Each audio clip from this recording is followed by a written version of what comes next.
Então, quais são os tipos de rendimentos que as pessoas normalmente deixam no Brasil quando viajam, quando estão morando no exterior? Esse caso, como eu comentei, salário. Mas não é só salário, tem o bônus.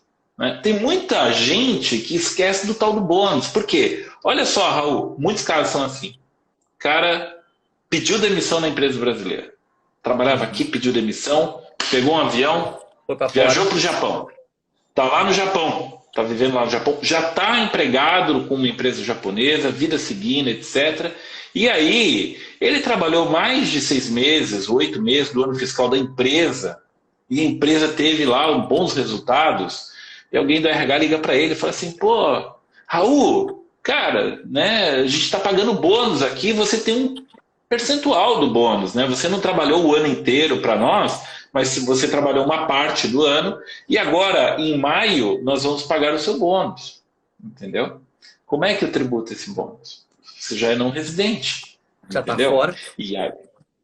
E aí, inclusive, a empresa precisa saber que você é não residente fiscal. Porque se a empresa não souber que você é não residente fiscal, ela não vai saber dar o tratamento tributário correto ao bônus que ela precisa pagar já com você como não residente. Tá? Então, Muda essa é uma questão, tudo, né? tudo, muda tudo. E aí a gente vai falar das consequências quando você erra isso, tá? E uma fonte pagadora aqui no Brasil tributa você e tributa errado, o pepino, o abacaxi, vai no teu colo para descascar. Receita Federal vai atrás de você para resolver isso, tá? Então a gente vai falar um pouquinho mais para frente lá, né? E aí, né? O que acontece? Bom, rendimentos, salário, bônus, PLR, essas coisas, tudo que envolve trabalho, isso é comum, né? As pessoas que saem do Brasil continuam deixando aqui. Aluguel de imóveis. Aluguel Eu de ia falar imóveis isso. é Aluguel de muito imóveis. comum. Muita gente manda mensagem, Raul, mas eu tenho aluguel de uma propriedade lá no Brasil, recebo lá a conta do Brasil. O que que eu faço? É uma pergunta muito, muito frequente das pessoas. Muito frequente. Exatamente. O aluguel aqui no Brasil continua sendo tributado, mesmo você sendo não residente fiscal. Ou seja, não é que você não residente, você não tem que pagar mais nada, nem dar satisfação para a Receita. Quando você tem receita de aluguel de imóveis no Brasil, você precisa pagar um imposto de renda específico para aluguel recebido por não residente. E, neste caso, a legislação para imóveis, aluguel de imóveis, a legislação colocou uma outra alíquota, não é mais 25%, para aluguel de imóvel é 15%.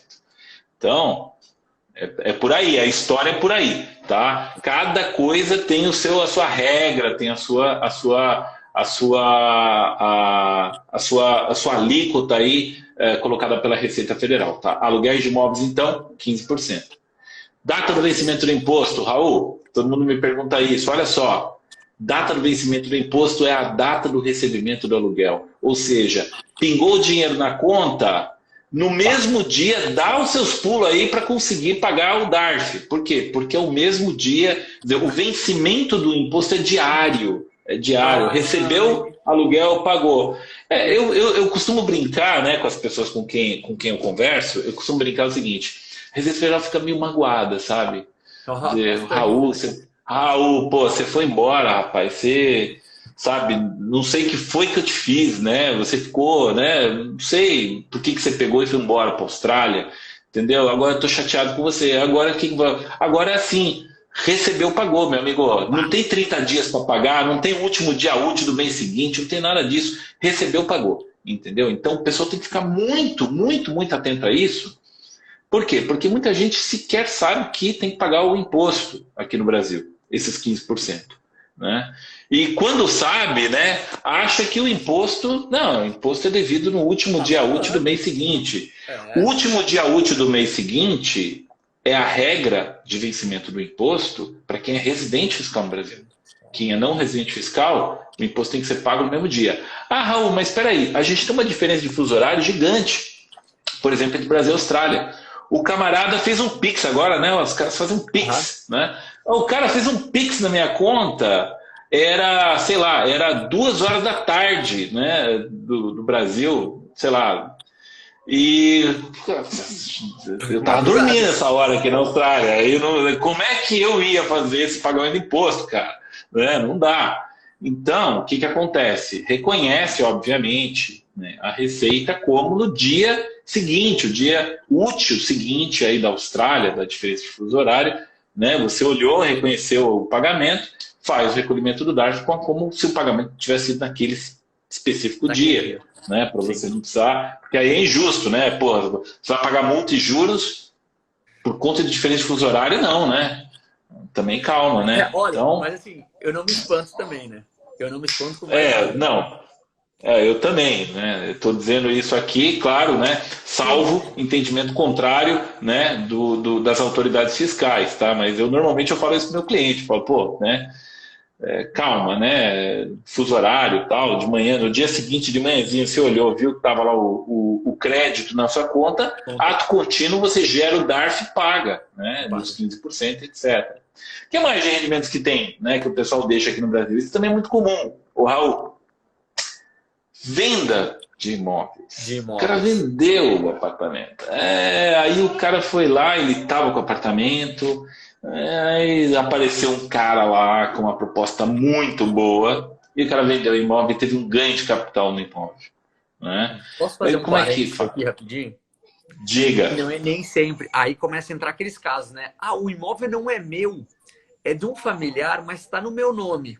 É a mesma coisa. Eu tô dando porque assim, ó, é a mesma coisa. Se sentir mais conectado, porque existe muito disso, tá? Então, só assim, é o mesmo cenário.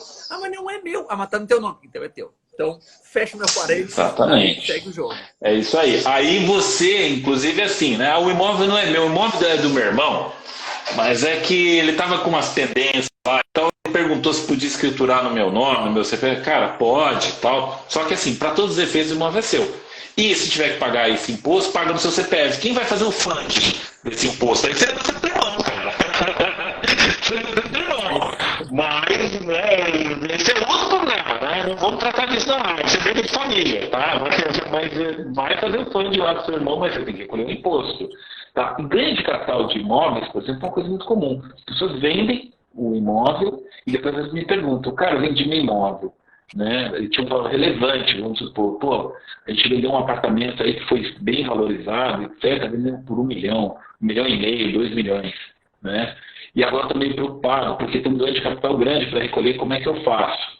Né? Tem que recolher o carnê não, o ganho de capital, tem que recolher o ganho de capital, venda de imóvel não residente, beneficiário não residente, tem que fazer o cálculo direitinho. E aí, obviamente, é outra conversa complicada. Por quê? Porque a gente aqui no Brasil está acostumado, na venda de imóvel, tem algumas isenções. Tá? Tem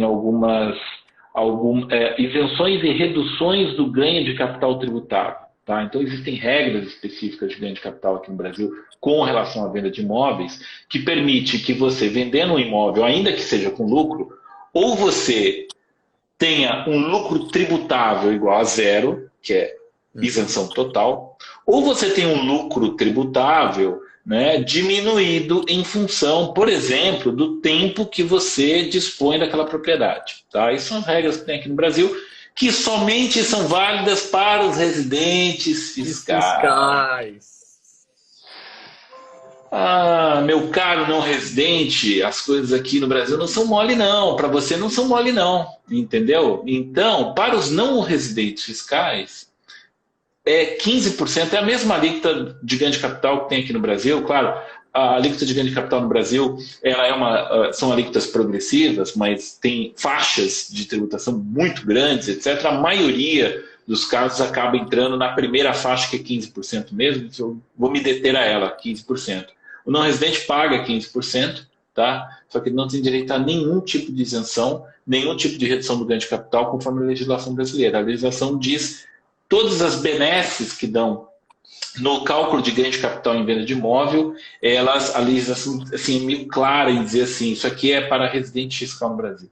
Tá? Então, não residente por falta de uma legislação, previsão legal. Falta de previsão legal, você não pode se apropriar de certas deduções aí, ou possibilidade de isenção, como é o residente fiscal.